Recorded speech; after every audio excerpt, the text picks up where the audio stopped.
여러분 반갑습니다. 네, 금요 예배 오신 여러분들을 환영합니다. 여러분 우리가 인생을 살아가면서 계획하는 것들이 있죠. 이럴 때는 이렇게 되고 저렇게 되고 막 계획하는 것들이 있습니다. 근데 제가 나이를 많이 먹지는 않았지만 살면서 느끼는 게 참 인생이라는 게 계획대로 안 된다는 거예요. 내가 바라고 원했던 일들, 이때는 이렇게 되고 저때는 저렇게 되고 이렇게 했던 일들이 탁탁탁 진행되면 좋은데 그게 내 맘 같지 않고 계획대로 되지 않을 때가 있죠. 그래서 하나님 앞에 나와서 기도합니다. 하나님, 내가 원했던 것들을 이루어 주십시오. 기도합니다. 근데 안 돼요. 기도할 때마다 딱딱 응답되고 또 이루어지면 참 좋은데 그게 잘 안 될 때가 많죠.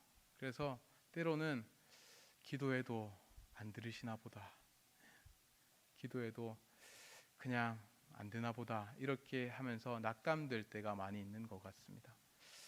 근데 여러분, 하나님이 들으시지 않는 게 아니라 하나님 우리에게 기다리라고 하시는 거예요.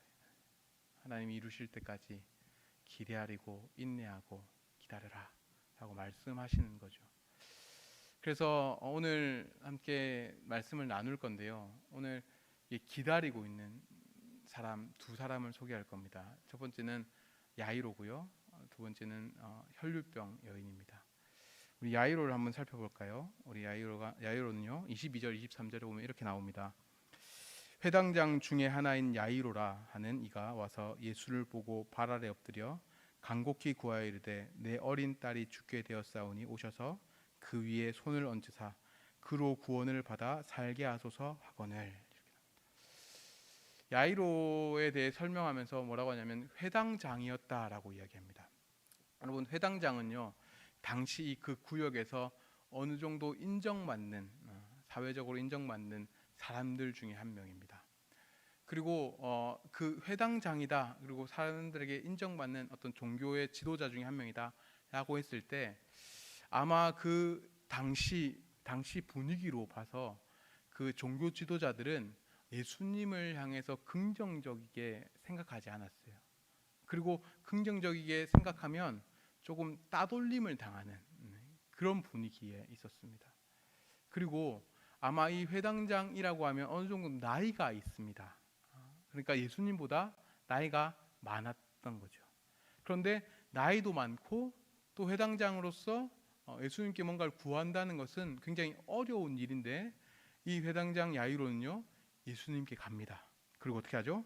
예수를 보고 발 아래 엎드려서 간곡히 구합니다. 자기보다 어리고 또 사회적으로 낮은 위치에 있는 예수님께 엎드려서 간곡히 구하죠. 왜 그러죠? 딸이 아프니까, 딸이 죽을 병에 걸렸으니까. 여러분, 부모였던 분들은 아실 거예요. 자녀가 아프다는 것은 엄청난 고통이죠. 그리고 그냥 아픈 게 아니라 아주 큰 병에 걸려서 죽을 위기에 있다라는 것은 굉장한 큰 고통입니다. 그리고 그렇기 때문에 어떤 위신이나 어떤 상황이나 이런 것들을 다 제쳐두고 예수께 엎드려서 간곡히 구합니다. 절박한 거죠.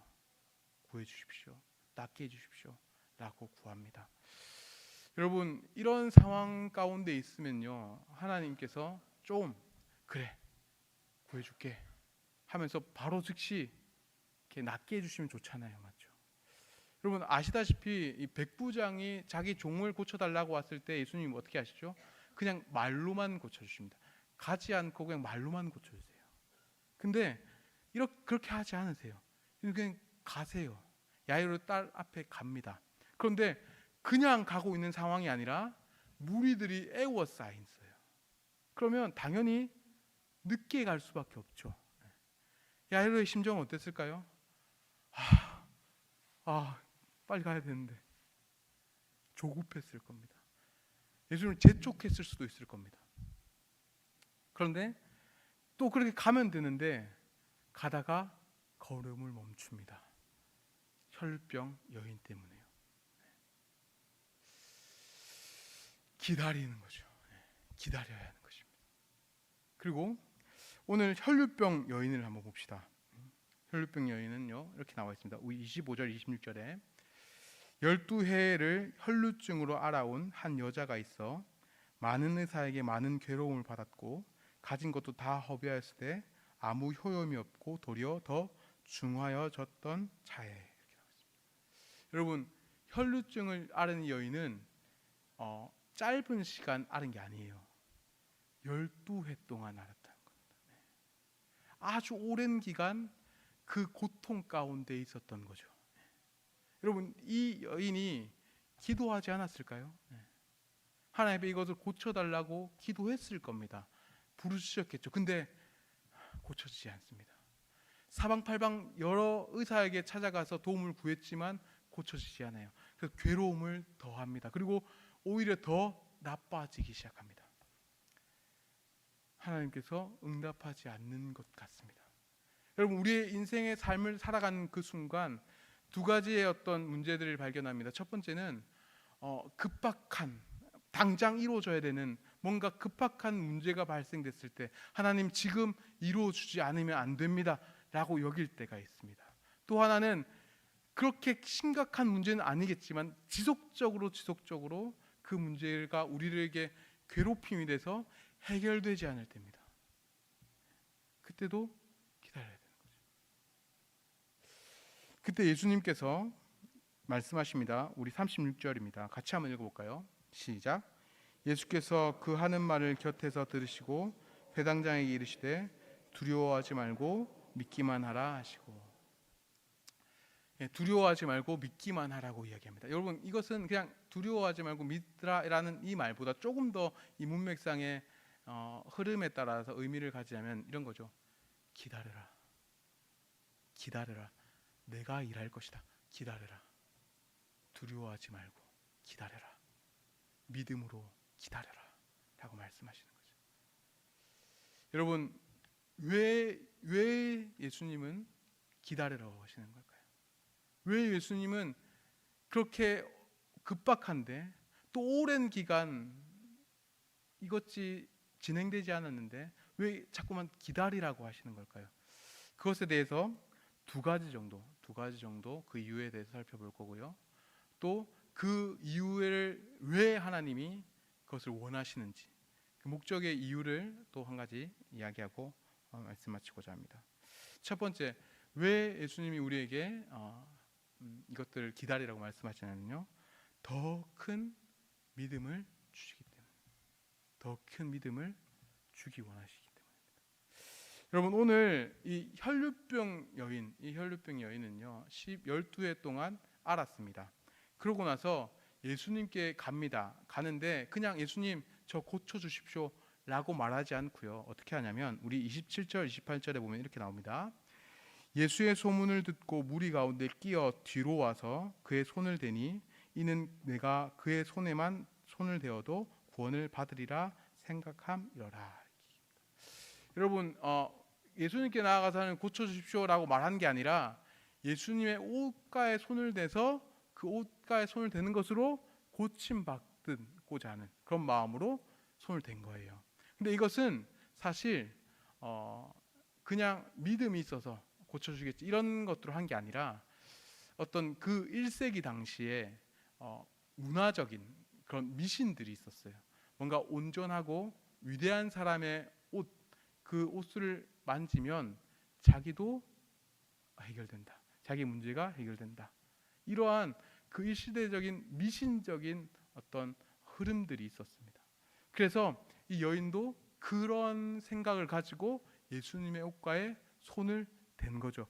물론 예수님의 만지면 고침받을 것이다라는 믿음이 있었지만 그 믿음보다도 내가 이런 행동을 하면 내가 나을 것이다 라는 생각을 가지고 있었던 것입니다. 근데 그런 여인에게 예수님이 뭐라고 합니까? 34절 우리 이렇게 얘기합니다. 예수께서 이르시되 딸아 내 믿음이 너를 구원하였으니 평안히 가라 내 병이 놓여 건강할지어다. 여러분 미신적인 믿음이었어요. 그냥 내가 손을 얻기만 하면 나을 것이다라는 어떤 미신을 가지고 가져간 것이란 말이에요. 근데 예수님은 이렇게 말씀하시는 거예요. 아니, 네가 그것 때문에 지금 낫는 게 아니야. 네가 지금 낫고 있는 이유는 나로 말미암아 치유받을 수 있다라는 믿음. 그 믿음이 너를 구원한 거야 라고 말씀하시는 거예요. 여러분, 만약에 예수님이 가시다가 그냥 가만히 있어서 치유된 거 그냥 치유됐구나 하고 그냥 가셨으면 이 여인은요 계속적으로 미신적으로 하나님을 믿었을 거예요. 내가 손을 얹었으니까 나았구나, 그래 온전한 사람을 만지면 낫는구나 라고만 계속 생각할 수 있었던 거죠. 그런데 예수님이 딱 서서 내 믿음이 너를 구원하였다 라고 말씀하셨기 때문에 이 여인은 하나님이 나를 치유하셨구나, 예수님이 나를 치유하셨구나 라는 믿음을 가지게 된 것입니다. 미신적인 믿음에서 하나님이 치료하시는 분이시다라는 믿음이 생겨나진 것입니다.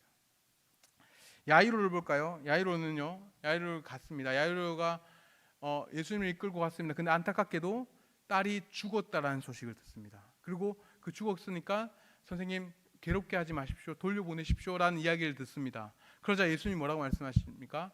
잔다, 죽은 것이 아니라 잔다 이렇게 하십니다. 그리고 나서 40절에 보면요 이렇게 말합니다. 그들이 비웃더라. 예수께서 그들을 다 내보내신 후에 아이의 부모와 또 자기와 함께한 자들을 데리고 아이 있는 곳에 들어가자 이렇게 나왔습니다. 여러분, 그러니까 예수님이 잔다라고 하니까 사람들이 비웃어요. 그리고 예수께서 그들을 다 내보내시고 계세요. 왜 내보내실까요? 야, 너 비웃었지? 봐봐, 딱 살린 거 다 보여주면 좋잖아요. 근데 왜 내보내셨을까요?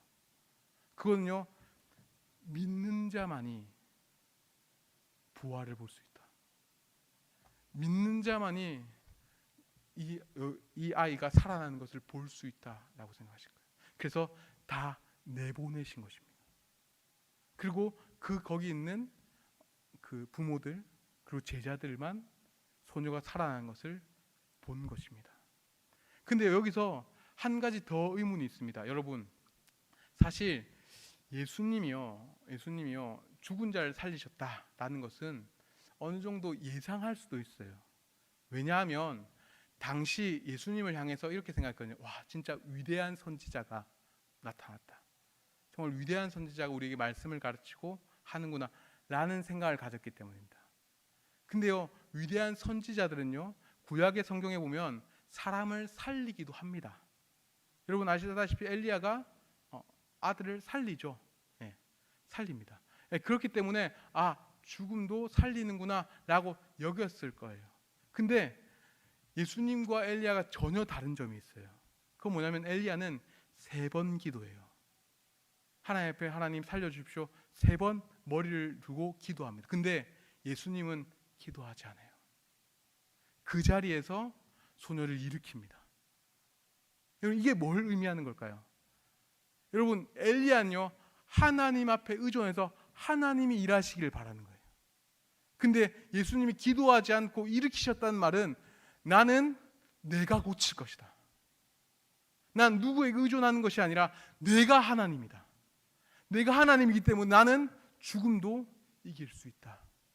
나는 단순히 선지자가 아니라 단순히 병을 고치고 사람을 살리기 위한 자가 아니라 나는 하나님이다. 죽음까지 나에게 복종하는 하나님이다 라는 것을 이 야이로에게 보여주고 있는 것이죠. 그 야이로는 그것을 본 것입니다. 더 큰 믿음이 생겨난 것입니다. 여러분, 제가 이제 고신대를 나왔습니다. 학부를 고신대 나왔는데 이제 20살이 돼서 이제 고신대 지원하지 않습니까? 지원을 하고 이제 어느 정도 합격했다 해서 면접을 보러 와라 이렇게 이야기했어요. 그래서 면접을 가러 가는데 아버지가 태워주신다는 거예요. 그래서 아버지 차를 타고 갔습니다. 갔는데 면접장이 없는 거예요. 아무리 막 둘러봐도 면접장이 없어요. 아버지도 막 찾고 했는데 면접장이 없어요. 근데 알고 보니까 이게 고신대가 원래는 이 송도 캠퍼스 안에 다 있었어요. 그러니까 신학과도 뭐 다른 학과도 다 있었거든요. 근데 분리돼서 영도로 갔어요. 근데 아버지는 송도 캠퍼스 고신대에 있으니까 거기로 간 거예요.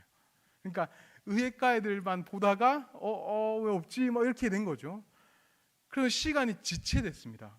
그러다가 이제 큰일 났다 이런 생각을 가지고 있었는데 아버지가 택시 운전하시거든요. 정말 빠른 속도로 야, 빛의 속도로 영도까지 차를 몰고 가셨어요. 그래서 다행히 면접 볼 수 있게 됐죠. 근데 그때 저는 아버지가 운전을 잘 하신다는 정도를 알고 있었어요. 근데 그것을 딱 경험하면서 아버지가 진짜 운전을 잘 하시는구나, 진짜 빠르게 가시는구나, 이런 것들을 경험할 수 있었어요. 여러분, 우리는요 신앙생활을 하면서 많이 듣습니다. 전능하신 하나님, 천지를 창조하신 전지전능하신 하나님이다. 우리가 사도신경을 하면서도 말하죠. 근데 여러분, 우리가 원하는 방식대로, 우리가 원하는 뜻대로 여러분 이루어지잖아요. 그러면 절대로 하나님이 전지전능하시다라는 것을 경험할 수 없어요. 내가 생각했던 대로, 내가 원하는 방식대로 그냥 이렇게 하고 이렇게 되고 저렇게 됐다라고 생각하는 방식대로 하나님이 일하시고 그렇게 이루어지면 그분이 얼마나 전지전능하시고 모든 것 위에 뛰어나신 하나님이란 사실을요 절대로 알 수 없습니다. 여러분, 우리 오후 예배 때, 몇 주 전 오후 예배 때 간증을 들으셨죠? 여러분, 그분의 간증뿐만 아니라 여러분 수많은 간증들을 들어보면요 공통된 것 하나는 것은요 자신의 생각보다 더 크신 하나님이었다는 거예요. 자신이 계획했던 것보다 더 크게 역사하셨다는 고백들이었습니다. 여러분, 하나님께서 우리에게 기다려라 라고 말씀하시는 이유는요 더 큰 믿음으로 더 위대하신 하나님을 경험하게 하시기 위해 여러분 그 기다리라 라고 말씀하시는 거죠. 여러분, 이 사실을 믿으시길 바랍니다. 더 큰 하나님을 경험할 수 있다는 그 사실을 믿음으로 인내하는 저와 여러분 되시기를 주님의 이름으로 축원합니다. 두 번째입니다. 두 번째는요, 넘겨주십시오. 하나님께서는요 더 친밀해지게 하기 위해서, 더 친밀하게 하시기 위해서 기다리라 라고 말씀하시는 거예요. 오늘 이 혈류병 여인, 이 여인은요 33절에 보면 이렇게 반응합니다. 여자가 자기에게 이루어진 일을 알고 두려워하여 떨며 와서 그 앞에 엎드려 모든 사실을 여쭈니. 이렇게. 여러분, 이 여인이요 두려워합니다. 그리고 떨어합니다. 왜 두려워하냐면요, 여러분 혈류병은 부정한 겁니다. 레위기에 따라 부정한 거예요. 그래서 부정한 여인이 부정한 걸 만지면 부정해져요. 그러니까 자기가 옷을 고침받고 싶어서 옷을 만졌지만 그게 들통난 거잖아요. 그래서 혹시나 그것 때문에 내가 보복당하지 않을까 두려워하는 겁니다. 근데요 예수님이 34절에 이렇게 말합니다. 예수께서 이르시되 따라 내 믿음이 널 구원하였으니 평안히 가라. 내 병에서 놓여 건강할지어다. 여러분, 예수님께서 무엇을 고치실 때요 한 번도 딸이라는 표현을 쓴 적이 없어요. 근데 여기서만 유일하게 따라라고 말씀하세요. 왜 따라라고 말씀하셨을까요? 그 이유는요, 여러분 1세기 당시 이 랍비 문헌에 보면 이 옷술이라고 하죠. 이거는 함부로 만질 수 없습니다. 다른 사람이 함부로 만질 수가 없어요. 근데 유일하게 만질 수 있는 사람이 있어요. 그게 뭐냐면 자녀는 만질 수 있어요. 그 옷술의 소유자의 자녀는 그 옷을 만질 수 있어요. 그러니까 여러분, 지금 사실 예수님이 이 여인과 가족 관계가 아니잖아요. 예수님 결혼한 적이 없잖아요. 딸이 아닙니다. 근데도 불구하고 따라라고 말씀하세요. 이 말은 뭐죠? 괜찮아.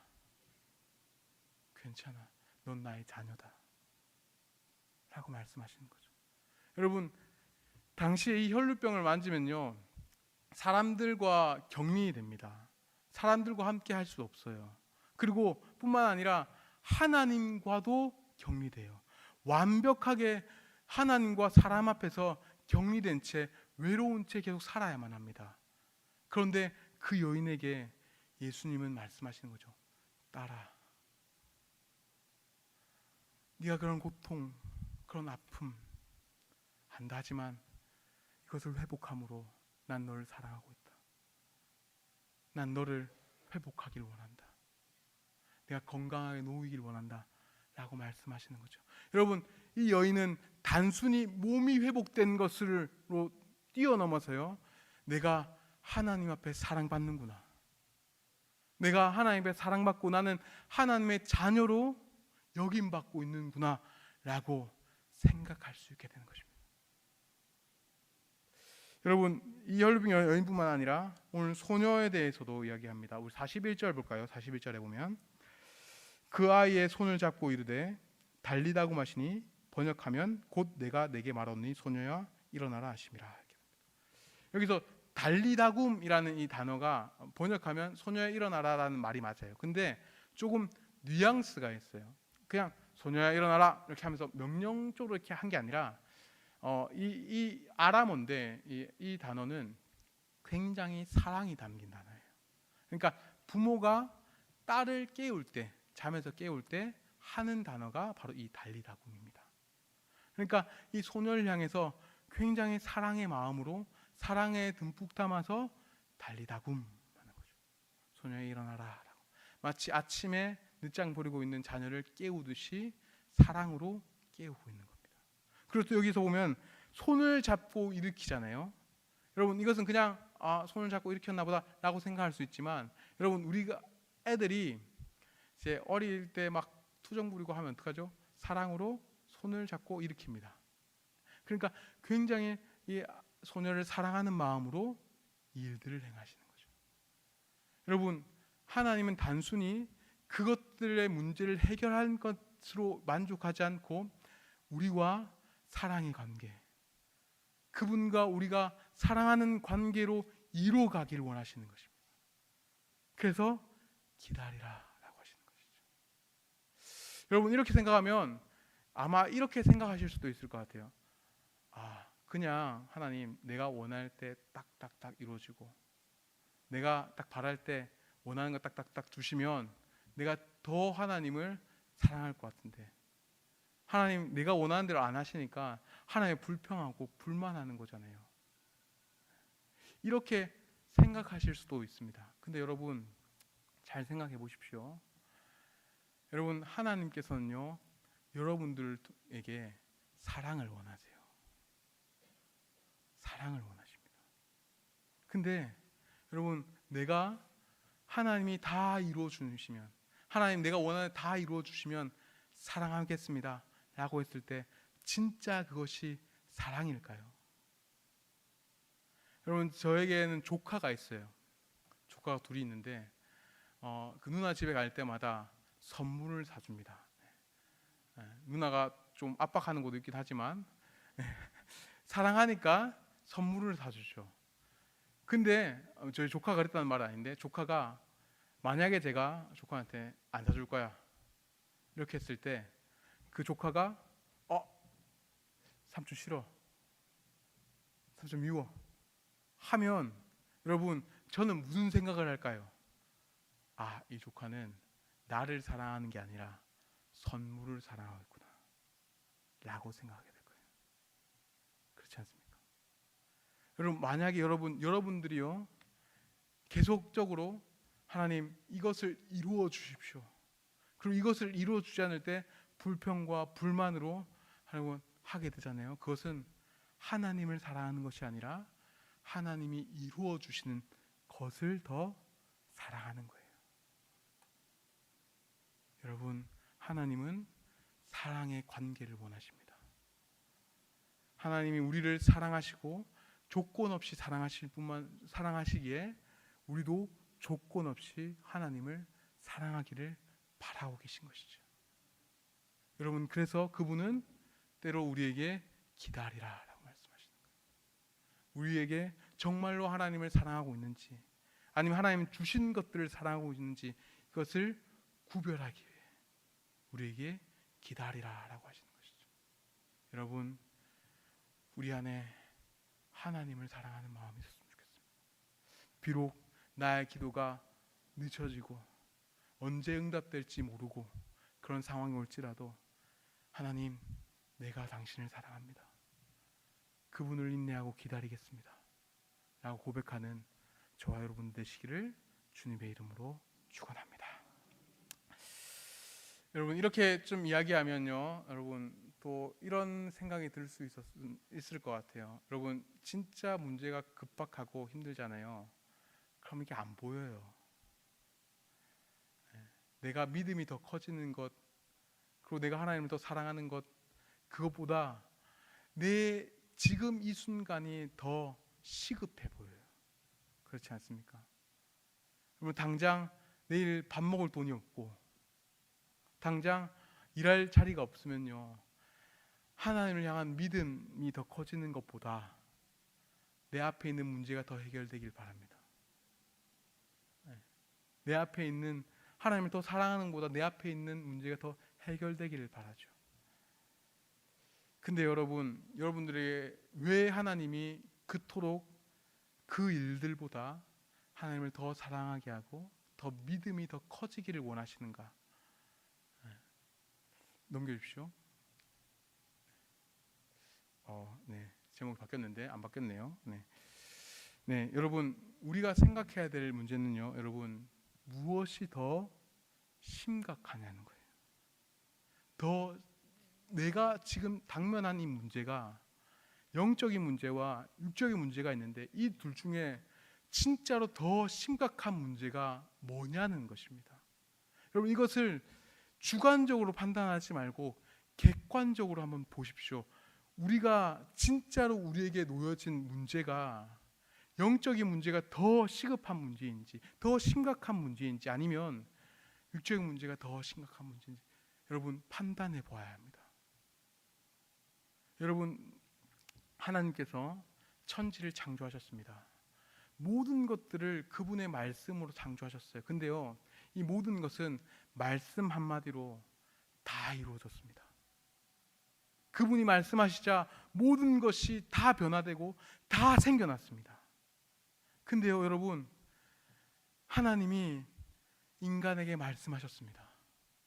수없이 말씀하셨어요. 여러분, 창세 때부터 아담에게부터 끝까지 계속 사람에게 말씀하셨습니다. 순종하라, 나를 사랑하라, 나를 기다려라, 나를 믿어라 라고 수없이 이야기하고 말씀하셨어요. 근데 우리는 안 바뀌었어요. 우리는 변화되지 않았습니다. 여러분, 외적인 문제는요, 하나님이 말씀하시면 바로 해결될 거예요. 바로 그 문제는 해결될 겁니다. 여러분, 돈의 문제도요, 여러분, 그분이 일하시면 다 해결될 겁니다. 여러분, 육체의 문제도요, 여러분, 관계의 문제도요, 여러분, 하나님이 일하시면 다 해결될 겁니다. 근데요, 여러분, 우리의 영적인 문제는요, 그렇게 호락호락하지 않습니다. 그렇게 말씀하셨음에도 불구하고, 그렇게 이야기하셨음에도 불구하고 안 바뀌는 우리의 모습이 있지 않습니까? 이게 더 심각한 거예요. 여러분, 교회를 생각해 볼까요? 한국 교회요, 물질이 부족해서, 사람이 부족해서, 권력이 부족해서 문제가 생깁니까? 아니요. 그게 문제가 아닙니다. 여러분, 진짜 한국 교회, 여러분, 교회의 문제가 뭡니까? 말씀하는데도 불구하고 바뀌지 않는, 말씀을 듣고 말씀을 이야기함에도 불구하고 바뀌지 않는 우리 영적인 문제 아닙니까? 여러분, 이것이 더 심각한 문제인 거죠. 이것이 바뀌어야만 하는 거예요. 우리가 생각하는 것보다 여러분, 영적인 문제는 더 심각한 거예요. 여러분, 오늘 30절에 보면요, 이런 이야기가 나옵니다. 예수께서 그 능력이 자기에게서 나간 줄을 곧 스스로 아시고 무리 가운데서 돌이켜 말씀하시되 누가 내 옷에 손을 대었느냐 하시니. 여러분 조금 이 본문을 보면 좀 의아한 생각이 들어요. 여러분 예수님은 무한하신 능력의 하나님이에요, 맞죠? 근데 무한하신 능력의 하나님인데 능력이 빠졌대요.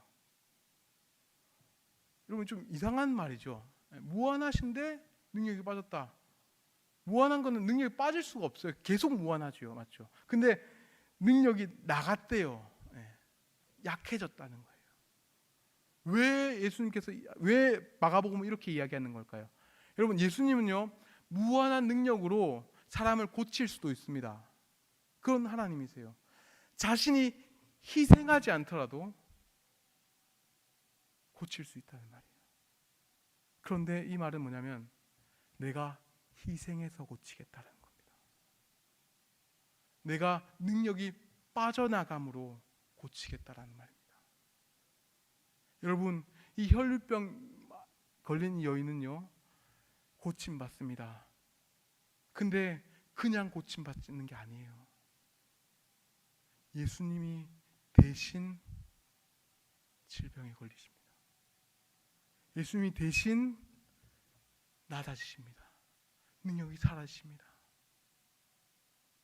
십자가를 지시죠. 여러분 예수님은요 우리의 죄를요 그냥 용서할게 라고 하실 수도 있는 분이셨습니다. 그런데 그렇게 하지 않으셨어요. 그분은 이 땅에 내려오셔서요 죽으셨습니다. 그분은 자신을 희생하심으로 우리를 용서하셨습니다. 왜 그렇게 하셨습니까? 여러분 단순히 우리의 외적인 문제를 해결하기 위해서가 아니라 우리의 모든 영적인 문제, 우리 죄악된 모든 문제를 해결하기 위해서입니다. 이 혈루병 여인뿐만 아니라 여러분 마가복음 5장 41절에 보면요 우리가 읽었지만 그 아이의 손을 잡고 이르시되 달리다고 마시니 번역하면 곧 내가 내게 말하노니 소녀야 일어나라 하심이라 이렇게 얘기합니다. 이것에 대해서 팀 켈러 목사님이요 해석하는 부분이 있습니다. 왕의 십자가라는 책에 보면 이렇게 나와 있습니다. 어린아이에게는 넓은 곳이나 어두운 곳에서 부모의 손을 놓치는 것만큼 두려운 곳도 없다. 하지만 예수님이 놓친 것에 비하면 아무것도 아니다. 예수님은 십자가 위에서 아버지의 손을 놓치셨다. 그분은 우리를 살리기 위해 무덤 속으로 들어가셨다. 그분이 하나님의 손을 놓치신 덕분에 우리는 그분이 우리를 한 번 잡은 손을 절대 놓지 않으신다는 사실을 알게 되었다. 여러분 예수님께서 아이의 손을 잡은 것은요 그냥 잡으신 게 아니에요. 여러분 우리가 하나님의 손을 잡을 수 있는 것은요 그냥 거저 잡힌 게 아닙니다. 예수님께서 하나님의 손에 뿌리침 당하셨기 때문에 하나님의 버리심을 당하셨기 때문에 우리는 하나님의 손을 잡을 수 있게 된 겁니다. 여러분 왜 그렇게 희생을 치르셨습니까? 왜 그분은 십자가로 걸어가셨습니까? 우리의 모든 죄의 문제를 해결하기 위해서입니다. 여러분 이 사실을 믿으십시오. 그분은 우리의 외적인 문제를 해결하기보다 영적인 문제를 해결하기를 원하십니다. 그게 더 먼저라고 생각하십니다. 그것을 해결해야만 진짜 우리에게 회복이 있다는 것을 아십니다. 여러분 우리가 이 사실을 믿을 때 우리는 기다릴 수 있어요.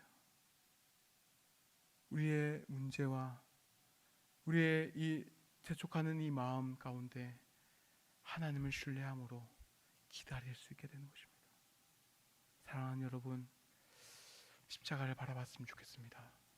예수님을 얼마나 사랑하시고 계신지 여러분들에게 어떤 것들을 원하고 계신지 여러분 십자가를 통해서 깨닫는 우리 모두가 되기를 주님의 이름으로 축원합니다.